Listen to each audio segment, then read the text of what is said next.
Bueno, ¿cómo están? Vamos a hacer el tercer video, que va a ser un video, espero, voy a tratar bien breve, fundamentalmente para trabajar los otros tres textos que habíamos quedado en, bueno, que tenían para ver en esta clase. Si bien son textos que también creo que ya se han dado cuenta, están contenidos en parte de lo que vimos antes, pero que vamos a lograr, pero que bueno, que tienen algunos aspectos particulares que muy rápidamente, realmente muy abuelo de pájaro, vamos a tratar de sintetizar en esta tercera parte y final de la clase.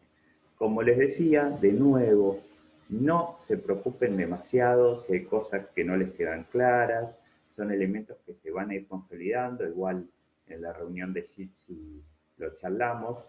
Les voy anticipando una cosa que vamos a charlar en la reunión de Jitsi, que es por un pedido de una docente que da otra materia que aparentemente se superpone en los días jueves. Entonces me pidió si podíamos adelantar nuestra reunión de Jitsi los jueves, en vez que de 4 a 5, hacerla de 3 a 4. Entonces yo hoy en la reunión de Jitsi les voy a preguntar si podemos empezar a hacer directamente las reuniones de Jitsi, tanto los lunes como los jueves, de 3 a 4 de la tarde. Así evitamos líos, no hacer un día en un horario y otro en otro horario. ¿Sí? Pero bueno, eso lo charlamos hoy en un rato y lo informamos bien después por el campus virtual, por los avisos y todo el sistema adecuado. Bueno, el primero de los tres textos que vamos a trabajar entonces es el de Paula Varela, La reproducción social en disputa, un debate entre autonomistas y marxistas. Paula es además, bueno, Paula es una socióloga eh, muy importante, actual, trabaja en la UBA y en CONICET. Y ella plantea este texto que básicamente está concentrado en el debate entre dos corrientes de la teoría de la reproducción social, que son las que ella identifica como la corriente autonomista y la corriente marxista. ¿Sí? En la corriente autonomista ella enfoca fundamentalmente al sector, digamos, de Silvia Federici, y en la corriente marxista al sector especialmente de los textos que vimos hoy, de Ciencia Arusa, Susan Ferguson, Kiki Bhattacharya y otras autoras, entre ellas ella misma, ¿no? Que retoman, que un poco se basan todas en ese libro fundamental de Liz Bohel, que es el que empieza a plantear esa mirada unificada, esa perspectiva unitaria entre patriarcado y capitalismo. Ella, para hacer esta crítica, retoma justamente un dossier sobre la teoría de la reproducción social, que fue coordinado por Silvia Federici, publicado en 2019. Fíjense, por eso yo me gusta trabajar a partir de dossier, porque los dossier muchas veces plantean eso, ejes de debate que son los que después van haciendo progresar la teoría. Y dentro de ese dossier se centra en el artículo de Mesadri, de Alessandra Mesadri, que ella dice tiene tres virtudes. La primera es que expresa muy evidentemente una polémica, una disputa teórica política sobre a qué se refieren quienes hablan de reproducción social, y que los contendientes de esa disputa son fundamentalmente dos, una visión autonomista y una visión marxista.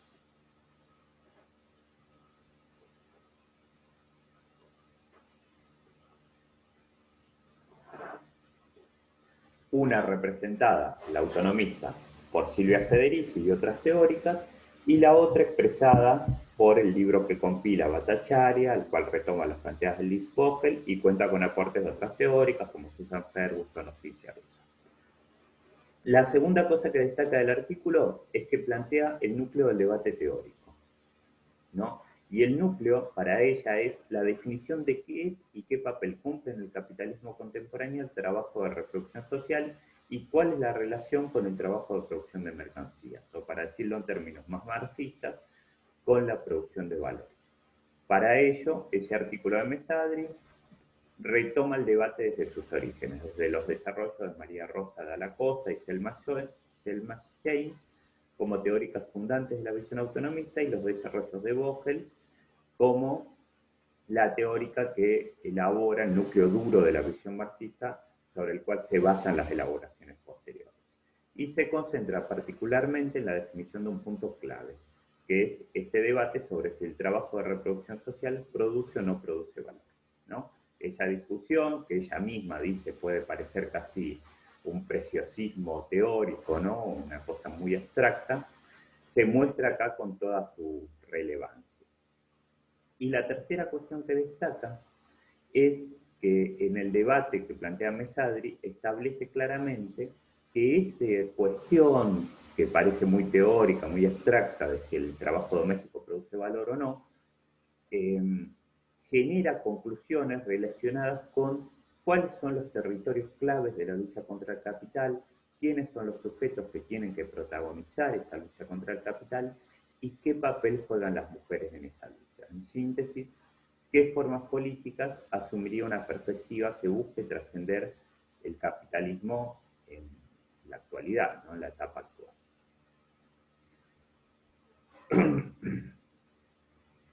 Para eso, para encarar este texto, entonces, Paula plantea una serie de cuestiones que ella dice suelen aparecer y suelen generar confusión. La primera cuestión que plantea es que definir si el trabajo de reproducción social produce valor o no, no es lo mismo que darle valor o importancia a ese trabajo, algo que también ya charlamos, ¿no? Porque el valor, en la teoría de Marx, no es un concepto moral, es un concepto clave de su crítica a la economía política. Por el contrario, dice ella, establecer cuál es el rol de trabajo de reproducción social y su relación con el trabajo productivo implica desde el principio darle la mayor de las importancias en el capitalismo, porque ayuda a comprender, entre otras cosas, el exacto punto en que género y clase se intersectan, se interpenetran. No por casualidad, no aleatoria, no de forma azarosa, sino justamente en forma necesaria para que ese sistema, que es de explotación y de opresión, que es de ambas cosas, se reproduzca en forma unitaria. Entonces, no se está discutiendo la importancia del trabajo de reproducción social. ¿Sí? Eso está dado, ambas corrientes lo reivindican. Entonces, reconocer la importancia vital, incluso económicamente, que para el capitalismo tiene el trabajo de reproducción social, es el punto de partida del debate y no su conclusión. Por lo tanto, y en segundo lugar, dice Paula, este debate no se puede saldar políticamente. O sea, no se puede decir, bueno, argumentemos que la determinación del carácter productivo del trabajo de reproducción como una posición política, porque decir que ese trabajo es productivo, que genera valor, le otorga visibilidad a un trabajo invisibilizado y devaluado, como el trabajo doméstico, y a unos sujetos que protagonizan este trabajo, en términos generales, que son las mujeres, también invisibilizadas, también ocultadas. Ella dice que no, que lamentablemente la política no resuelve los problemas de la teoría, y que darle una solución política es buscar un atajo que lleva a nuevas problemáticas. El objetivo de visibilizar al más de la mitad de la clase obrera, que está relegada a la oscuridad por su trabajo de reproducir la fuerza de trabajo, es obviamente, dice ella, un objetivo político de primer orden, y que en eso también todas acuerdan. Pero que en vez de hacerlo a través de igualar el trabajo doméstico con el trabajo en las fábricas, con aquel que llevan adelante las y los obreros en el punto de la producción, el mejor combate contra las posiciones que transforman solo al supuesto obrero de overol, varón, en general blanco, ¿no? La idea de que solo el obrero industrial y que solo el lugar de producción son los aspectos claves de la lucha de clases, no es decir que es todo lo mismo, que la cocina y las fábricas son lo mismo, sino explicar y comprender su diferencia, para comprender también y explicar la relación imprescindible entre esos dos lugares de producción 1 y de reproducción 2. En tercer lugar, sostiene que el trabajo de reproducción social, Varela está en esta línea, ¿no? Ella sostiene que el trabajo de reproducción social no produce valor, pero dice, eso no significa que existe algo así como un modo de producción doméstico diferenciado del modo de producción capitalista, en el cual las mujeres son las proletarias de ese modo paralelo de producción. ¿Sí? Ya vamos a ver quién defendía esa postura. En contra de ese dualismo, que son propias de las teorías del sistema dual que Vogel critica, una de las mayores riquezas del libro de Vogel es situar claramente en el campo de las teorías unitarias y allí comprender la relación entre producción y reproducción como una unidad, pero que es una unidad diferenciada. ¿Sí? Es una unidad que expresa la síntesis de contradicciones, que es la idea de la dialéctica. La unidad no es de cosas iguales, es de cosas diferentes y contradictorias, tiene esa complejidad. Por último, y aunque parezca un exceso aclararlo, dice ella, establecer que el trabajo de reproducción social no produce valor no significa considerar a las mujeres como no parte de la clase obrera o como supuestas ciudadanas de segunda o de menor importancia de esa clase. Ella muestra, retomando de nuevo a Vogel y a Bhattacharya, que el proceso de reproducción de la fuerza de trabajo para Marx es exógeno a los procesos de producción en el capitalismo, en la medida en que bajo el capitalismo, no así en el feudalismo, por ejemplo, se produce esa separación originaria entre ámbito de la producción y de la reproducción. La frontera, esa frontera entre producción y reproducción es parte necesaria de la creación violenta del trabajador asalariado como forma de relación social que se basa justamente en esa ruptura de la relación del trabajador con respecto a sus medios de producción. Ella ahí cita una frase de Marx que dice que el trabajador pertenece al capital antes de haberse vendido a sí mismo al capitalista. Su atadura económica es a la vez mediada y ocultada por la renovación periódica del acto mediante el cual se vende a sí mismo. Pero por lo tanto, en el capital, esa situación de tener que venderse a sí mismo aparece como dada por esa ruptura originaria, que es lo que se oculta, que es lo que el capital constantemente oculta, lo que no puede develar, lo que no puede confesar, el origen injusto, brutal, violento de la propiedad de los capitalistas. El trabajo doméstico entonces produce vida, pero no produce vida en un sentido abstracto y histórico. Se produce y reproduce vida en tanto portadora de la mercancía fuerza de trabajo. Y ahí está la segunda especificidad de la mercancía fuerza de trabajo. Con Marx sabemos que la primera especificidad, ya lo vamos a ver mejor, es que la mercancía fuerza de trabajo es la única que produce más valor que sí misma, más valor que el consumo de la fuerza de trabajo. Ya lo vamos a ver mejor, esa idea bien compleja y bien interesante. Con Vogel, dice Varela, sabemos, avanzamos en el conocimiento, generamos una determinación más concreta, sabemos que es la única mercancía que se produce por fuera del ámbito de la producción. ¿Por qué? Porque, dada la inseparabilidad del trabajador y de su fuerza de trabajo, dada que están incorporados en el mismo cuerpo, su producción no puede estar atada a las reglas de la producción de mercancías. Cosa que ya charlamos en las partes anteriores de la clase, ¿no? Si el hogar fuera una fábrica de fuerza de trabajo, en un sentido literal, debería regirse por la misma lógica de la producción de cualquier otra mercancía, la búsqueda de reducir el tiempo de trabajo socialmente necesario para que esa mercancía pueda venderse en el mercado, es decir, sea competitiva. Eso no sucede con la mercancía fuerza de trabajo. La dificultad o imposibilidad de venderse en el mercado no detiene su producción ni su reproducción. Cuando hay alto desempleo, las madres, y en algún caso los padres, pero sobre todo las madres, siguen alimentando a sus niños, siguen bañándolos, siguen educándolos, siguen vistiéndolos. Es un trabajo que seguramente en condiciones peores lo realizan en condiciones más precarias y más penosas, pero no hay suspensiones por exceso de stock en el ámbito de la reproducción social.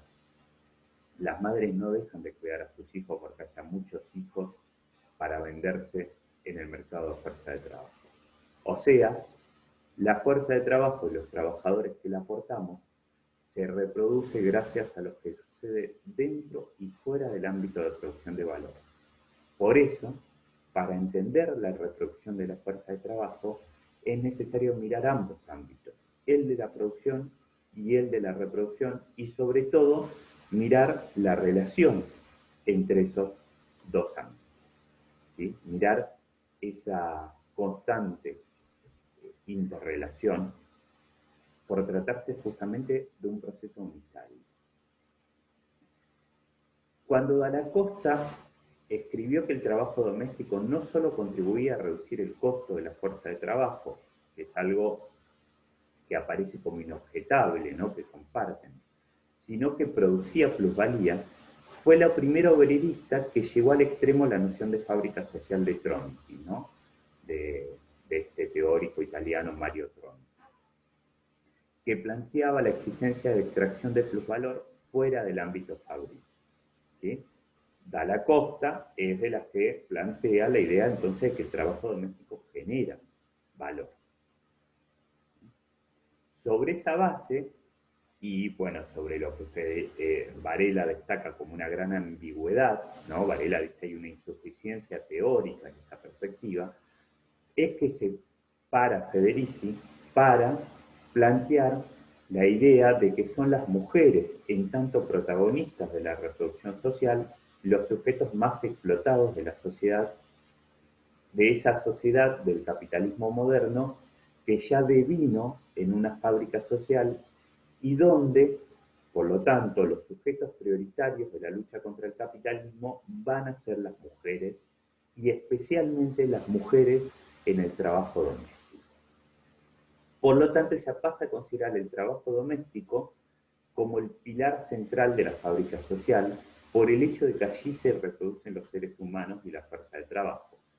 Y le da un carácter de oikos, ¿se acuerdan del oikos de historia clásica, ¿no? De una unidad básica del proceso productivo capitalista.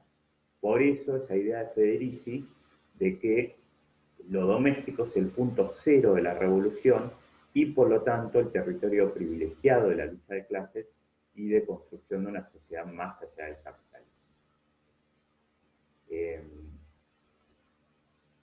Varela critica esa postura, critica la vinculación de esa postura con la idea de que el neoliberalismo genera un proceso de acumulación originaria permanente o constante, en el que el capitalismo intenta salvar su crisis de acumulación a través de nuevos procesos de desposesión, ¿no? Esto que también que vimos en las clases pasadas,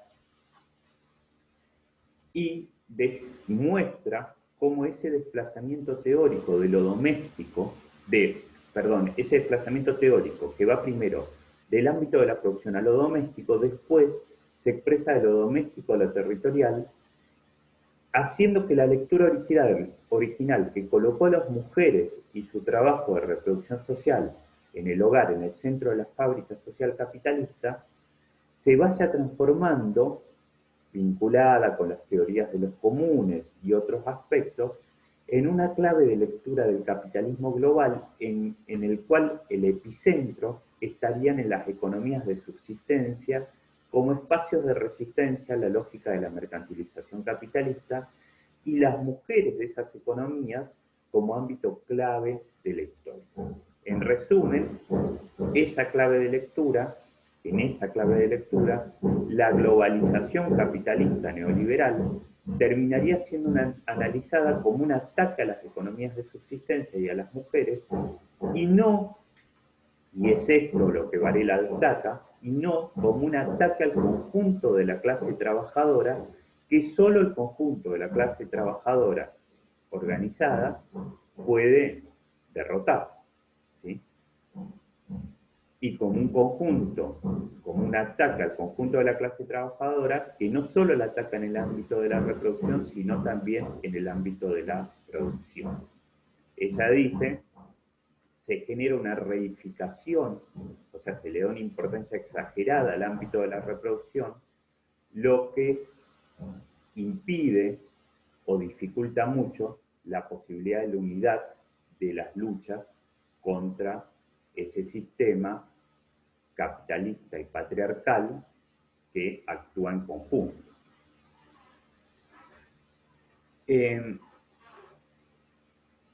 Eso no impide que para Varela haya lo que denomina como una de las características centrales del neoliberalismo, una feminización de la fuerza de trabajo.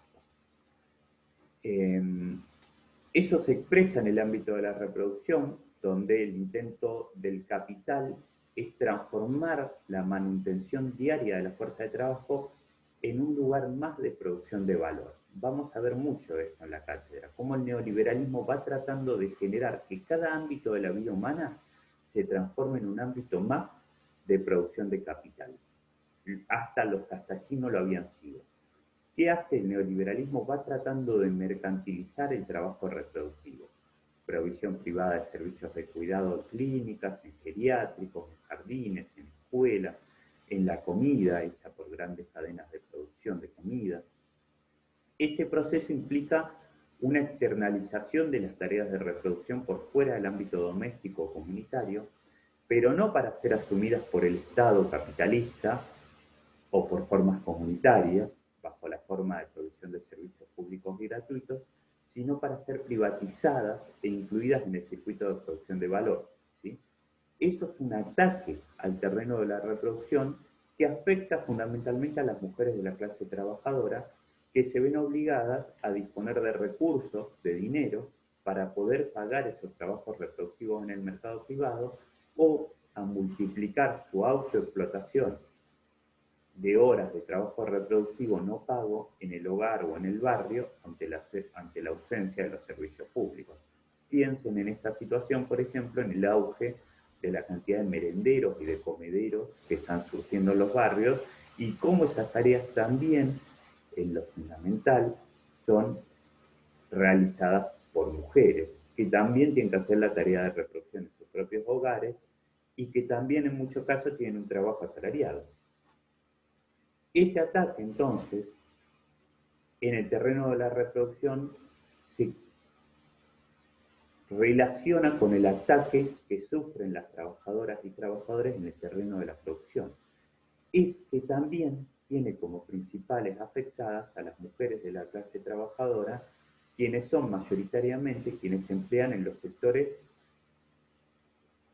más instables, que sufren más las suspensiones, que sufren más los despidos, y que además suelen tener un salario real y relativo peor que el de los hombres.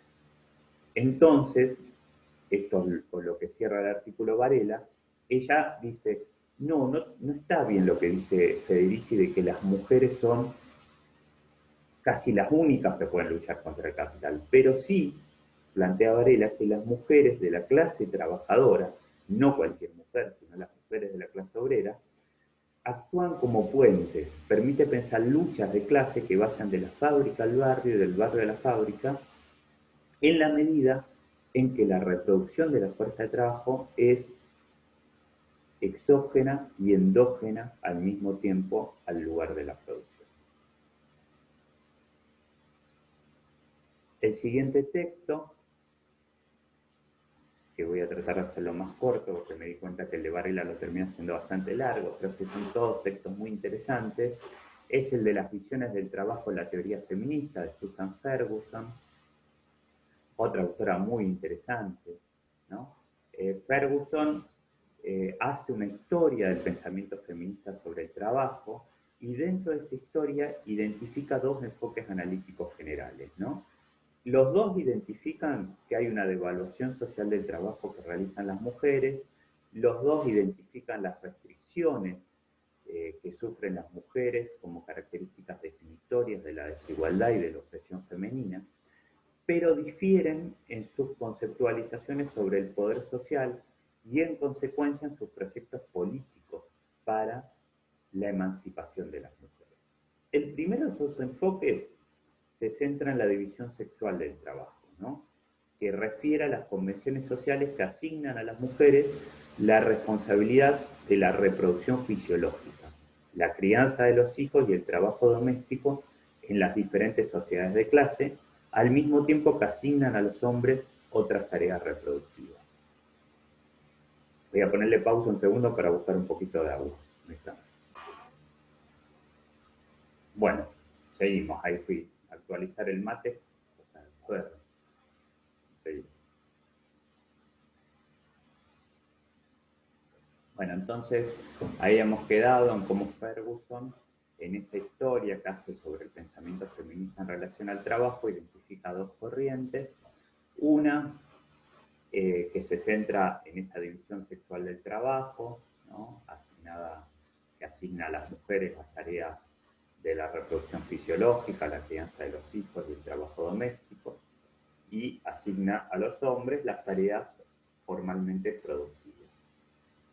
Esto entonces generaría una serie de desventajas, un destino impuesto a las mujeres y una serie de ventajas sociales y económicas para los hombres. ¿No? En ese sentido, entonces, lo que rechaza esa corriente es la división sexual del trabajo como algo antinatural o injusto, y planteando desde esa mirada que lo que hay que buscar es la libertad económica de las mujeres y que la libertad económica reside en la independencia económica, la principal estrategia política que plantean es la integración de las mujeres en la fuerza de trabajo remunerada en pie de igualdad con los hombres. Es lo que, ya lo veremos más adelante, la autora va a denominar un feminismo de la igualdad, ¿no? Pero de la igualdad, fíjense, en el plano entonces solamente del mercado capitalista, de la posibilidad de vender la fuerza de trabajo en el mercado, ¿sí? O sea, es una corriente que va a naturalizar el modo de producción capitalista y las condiciones de vida en que las mujeres se encuentran, las mujeres obreras especialmente, en el marco del modo de producción capitalista. Ya lo vamos a ver un poquito mejor. El segundo enfoque se centra en las formas bajo las cuales el control patriarcal del trabajo de las mujeres está relacionado con la reproducción continua de la sociedad capitalista.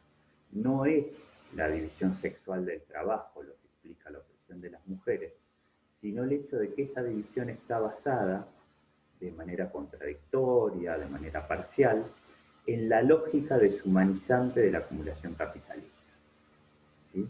No es un problema que se pueda solucionar por incorporarse al mercado de trabajo capitalista, sino por trascender la lógica capitalista, por conformar formas de organización social distintas a la capitalista.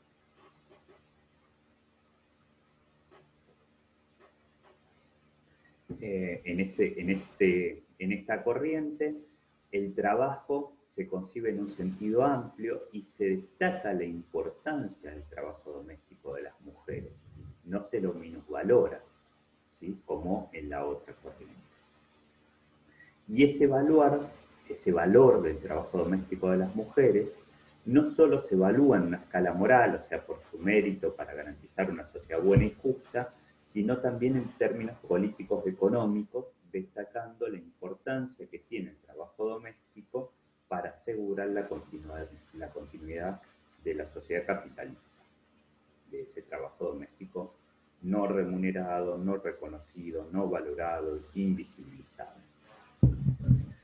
La libertad de la mujer, entonces, es imaginada en este caso como una reorganización general de todo el trabajo con el fin de interrumpir, romper la tendencia del capitalismo a privatizar y deshumanizar los procesos de producción involucrados en la satisfacción de las necesidades humanas, de las necesidades de subsistencia. Y entonces, a lo largo del artículo, Ferguson muestra la genealogía de esas dos corrientes a las que denomina la primera feminismo de la igualdad y la segunda feminismo de la reproducción social. criticando el individualismo y las limitaciones de clase de la lente con la cual el feminismo de la igualdad ve el mundo del trabajo de las mujeres, límites que al juicio de Ferguson el enfoque feminista de la reproducción social, en cambio, logra superar. El feminismo de la igualdad claramente es el que tiene una historia más larga, ¿no? que la autora inicia con Wollstonecraft, con Olympe de Gouges, entre otras autoras, ¿no? Que son autoras del siglo XVIII. Es una corriente que se consolida luego en el siglo XIX y que va a ser la corriente fundamental del feminismo durante el siglo XX. Ella plantea que las primeras observaciones feministas acerca de la relación de las mujeres con el trabajo descansan fundamentalmente en naturalizar las relaciones de clase impuestas por el sistema capitalista. Observan que el sistema económico es en el fondo también un sistema de opresión de género, precisamente porque el trabajo doméstico en el capitalismo se transforma en un asunto privado. Este es un tema de primera relevancia. En los otros sistemas económicos no capitalistas, el trabajo doméstico no era un asunto privado, era un asunto social, como debe serlo, como lo es en términos reales, ¿no? Y ahí ella destaca como una cuestión muy interesante, fíjense, que la posición de Engels, supuestamente, obviamente uno de los fundadores del socialismo científico, era muy cercana en términos de los, cuando analizaba la problemática de la mujer, era muy cercana a este feminismo liberal, ¿no? A este feminismo de la igualdad. Y la posición de Engels, bueno, justamente hasta por un criterio de autoridad, fue la predominante en la izquierda marxista durante todo el siglo XIX y gran parte del siglo XX. La cuestión de que el proyecto para las mujeres era incorporarse como mano de obra remunerada a la producción industrial y a partir de eso incorporarse a esa clase trabajadora con posibilidades de hacer la revolución, que sería la clase trabajadora con salario formal en trabajo formal, reconocido.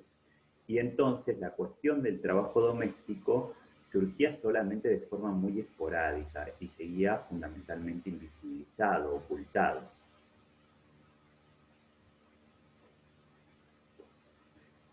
Ella muestra como Edith Stern, ya en los 70, en los años 70 del siglo XX, habla de la ama de casa como la trabajadora olvidada, que no tiene salario mínimo, que no tiene normas de higiene y seguridad, que no tiene periodos obligatorios de descanso, ¿no?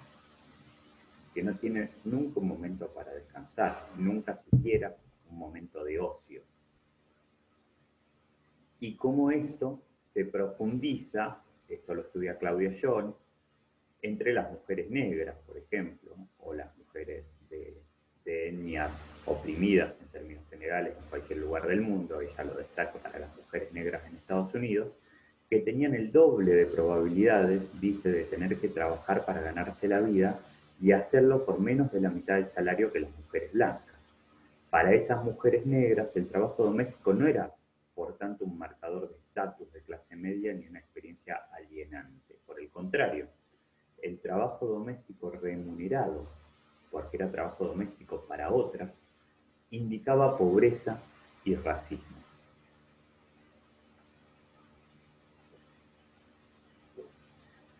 Para esta corriente de la igualdad, entonces, la emancipación de las mujeres se definía en gran medida en términos de la libertad de elegir entre diferentes tipos de trabajo, ¿no?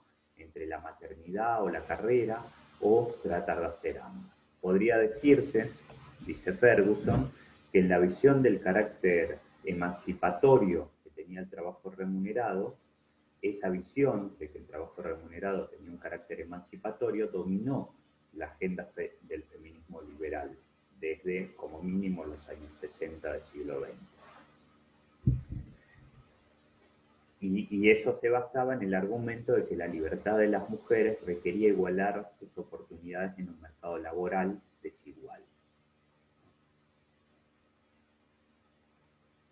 Y no se daban cuenta, no observaban esta situación, por ejemplo, de las mujeres negras de Estados Unidos, esa situación que es la situación de la gran mayoría de las mujeres en el sur y en el norte global, que realmente no tienen la posibilidad de elegir entre maternidad y carrera, ni siquiera pueden elegir su empleo. Lo que tienen es una difícil tarea de intentar sobrevivir y de intentar hacer también que sus familias sobrevivan, multiplicando sus esfuerzos de trabajo y, por ejemplo, en el caso de quienes además hacen trabajo doméstico para otras, hacen un doble trabajo doméstico, ¿no? En sus propias casas y en la casa de otras como trabajadora asalariada, ¿no? Y digo en la casa de otras, lo digo en femenino, cuando también podría ser en masculino, porque también los hombres contratan personal doméstico, obviamente, pero por una cuestión concreta, porque en general, en las familias que contratan personal doméstico, es la mujer de la casa, por esa misma descripción de que el trabajo doméstico es tarea de ella, la que tiende a tener la relación con la trabajadora doméstica, con la trabajadora que va a realizar a su casa tareas domésticas.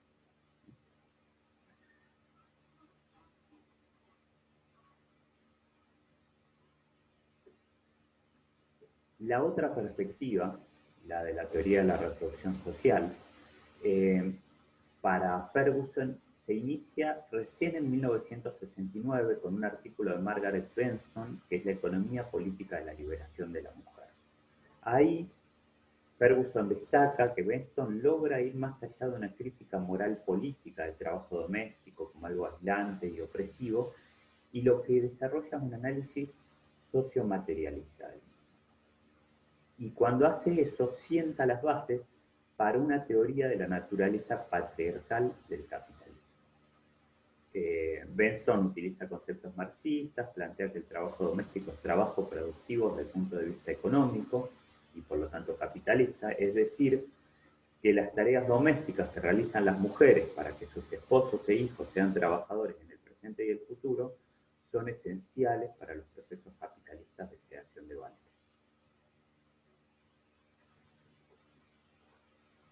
La alimentación, el vestido, el cuidado de los cuerpos aseguran el suministro continuo de la fuerza de trabajo necesaria para generar valor económico para el capital. En otras palabras, el trabajo doméstico de las mujeres reproduce socialmente la fuerza de trabajo para el capital.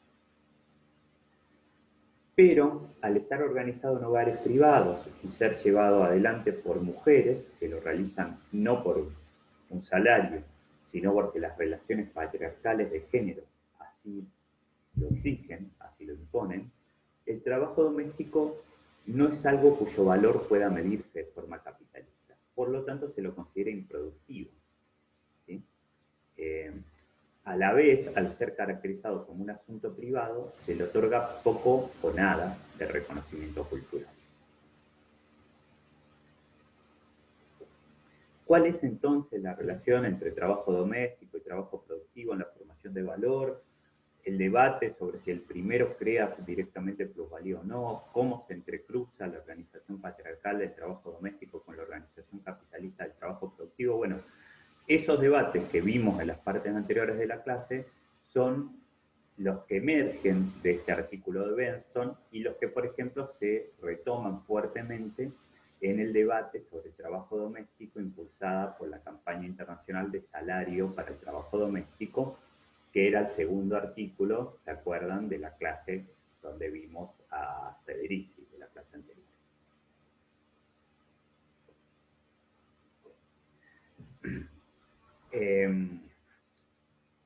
Esto se daba en un marco, todos estos debates, donde el feminismo marxista iba perdiendo posiciones, ¿no? Y ahí la ya nombrada Heidi Hartman plantea esa idea de que no había posibilidad de diálogo o que el diálogo era muy difícil entre feminismo y marxismo, porque el marxismo subsumía política y teóricamente los problemas de las mujeres, de la lucha de clases,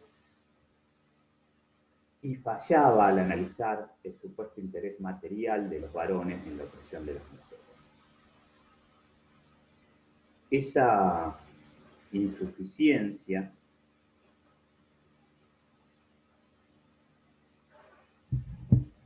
o esa imposibilidad que encontraba Hartmann de hacer dialogar feminismo y marxismo, es superada por el libro de Liz Vogel, de 1983, que retoma el debate sobre el trabajo doméstico, pero va mucho más allá, ¿no?, de lo que se había logrado hasta ahí. Ella argumenta, coincidiendo con Benton y discutiendo con Dalla-Costa y James, que el trabajo doméstico produce valores de uso y no valor de cambio. Y plantea, ahora discutiendo con Benton y coincidiendo con Dalla-Costa y James, al contrario de lo anterior, que el trabajo doméstico no constituye un modo de producción fuera del capitalismo. Para Vogel, lo que se muestra, lo que avanza, es en demostrar que el capitalismo es una dinámica económica y extraeconómica entrelazada y contradictoria. En su lectura, el patriarcado y el capitalismo no son dos sistemas distintos que se cruzan, sino que son parte de un mismo sistema inseparable, unitario, en el que ninguna forma de dominación es reductible a la otra.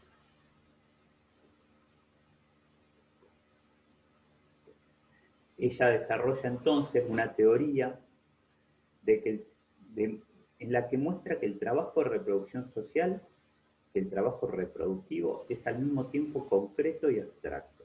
Está a la vez dentro y fuera de la relación directa entre capital y trabajo, y es al mismo tiempo contradictorio con el capitalismo y esencial para su reproducción. ¿Sí? Bien dialéctico el análisis, bien complejo. No se asusten si no se entiende.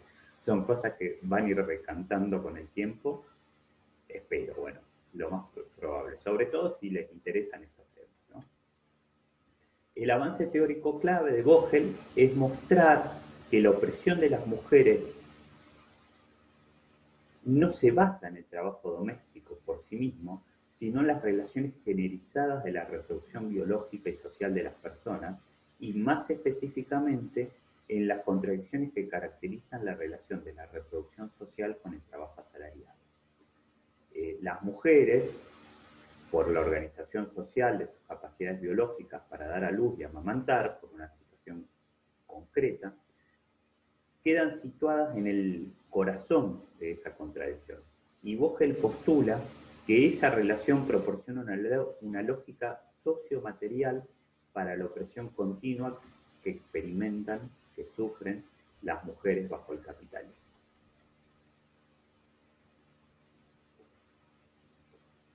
Y, por ejemplo, una de las muchas demostraciones de que es el sistema el que genera esta opresión y no el varón individual, el padre individual, lo muestra que la familia no siempre está organizada según líneas patriarcales.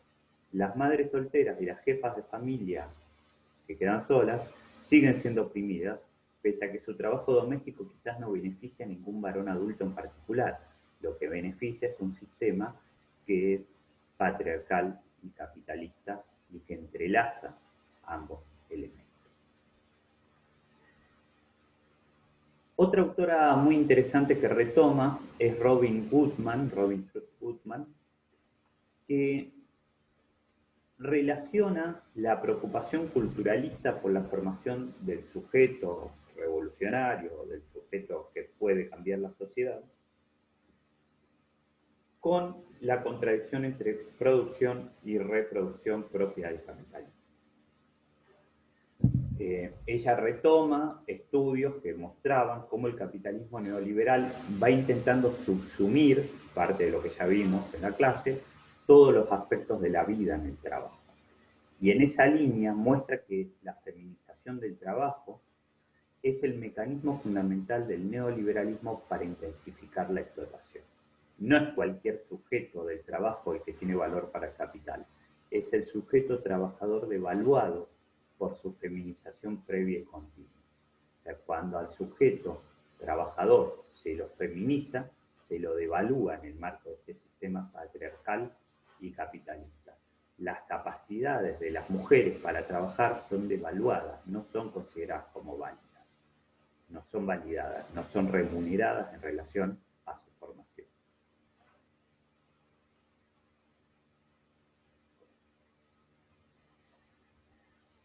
Son planteadas como siempre descalificadas, siempre inexpertas, sus conocimientos se asignan a su cuerpo y sus cuerpos están destinados a ser utilizados y eliminados cuando se agote su valor para el capital.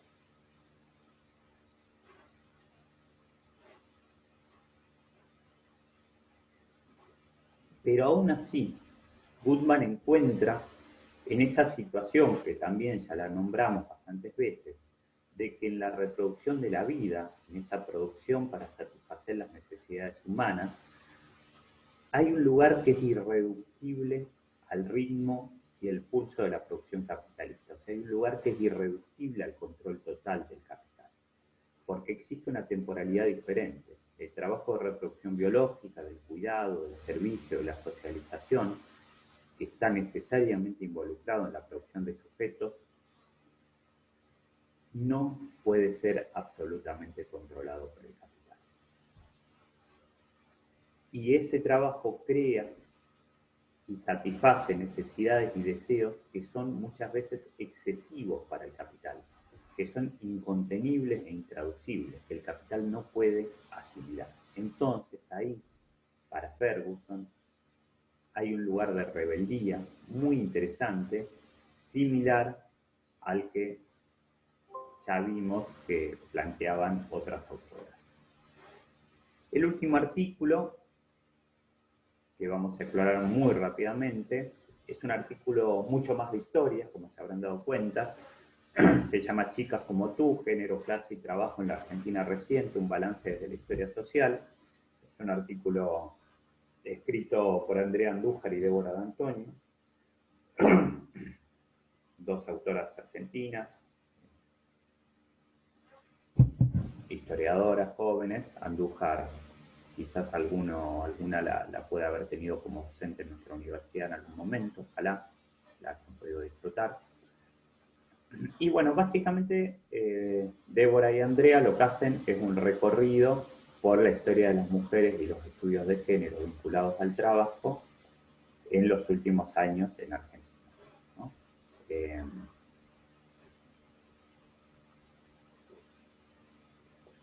Y cómo esos estudios fueron superando la situación de poner a las mujeres en el lugar o de víctimas o de heroínas para reponerlas como sujetos reales, concretos, que lejos de conformar un universo homogéneo, mostraban toda su diversidad y toda su complejidad de clase, étnica, racializada, generacional. Muestran ahí, siguiendo a Katherine Hall, una historiadora inglesa, que la perspectiva feminista es fundamental para comprender más profundamente la historia de la clase trabajadora, porque muestra que la determinación estructural del género es clave en la identificación de la identidad de clase y por lo tanto en la manera en que los varones y las mujeres experimentan, vivencian concretamente sus condiciones materiales de existencia y también en cómo se organizan y confrontan con sus adversarios de clase y entre sí demandando derechos. Y yo diría también, ¿y qué derechos demandan? Todo eso está muy vinculado a la generización de la clase, ¿sí? A cómo se construyen masculinidades y feminidades. Entonces, estos estudios avanzaron en mostrar que las clases sociales son formadas por sujetos sexuados,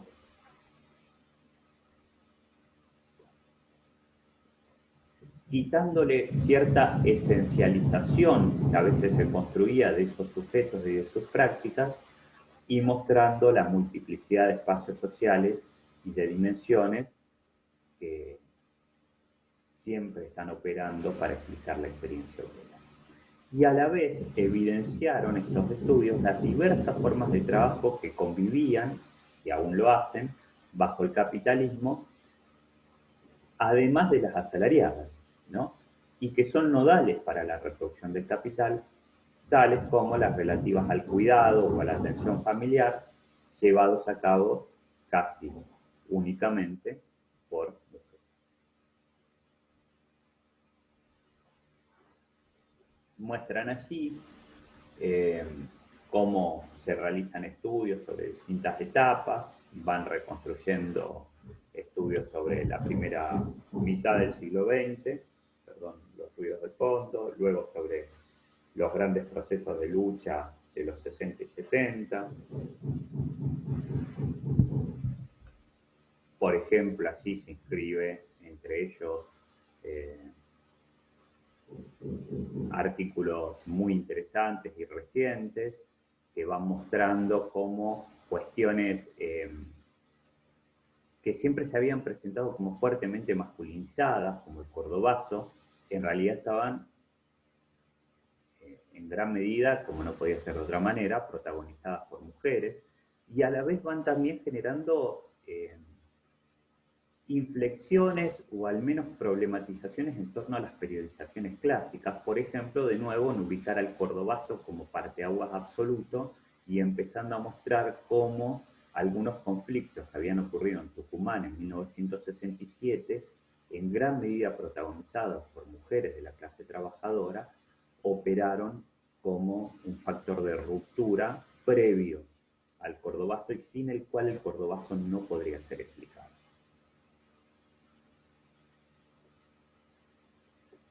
Esta perspectiva de clase, esta perspectiva de cruzar la clase con el género, no quiere decir mirar a las mujeres, sino mirar la clase generalizada, la clase atravesada por las nociones de género. Y dentro de eso es también mirar la importancia de la vigencia de la idea del varón proveedor, de los criterios de masculinidad que se construyen en distintos colectivos laborales y cómo esos criterios de masculinidad actúan, inciden fuertemente en las posibilidades que los trabajadores tienen para ejercer sus reclamos y en el tipo de reclamos que están haciendo.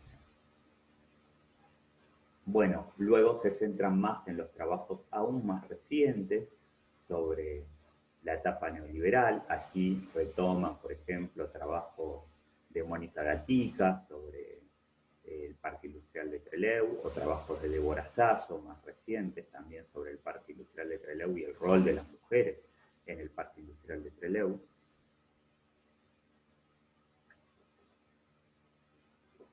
Y distintos estudios sobre el rol fundamental que cumplen las mujeres en los movimientos piqueteros y en los cortes de ruta.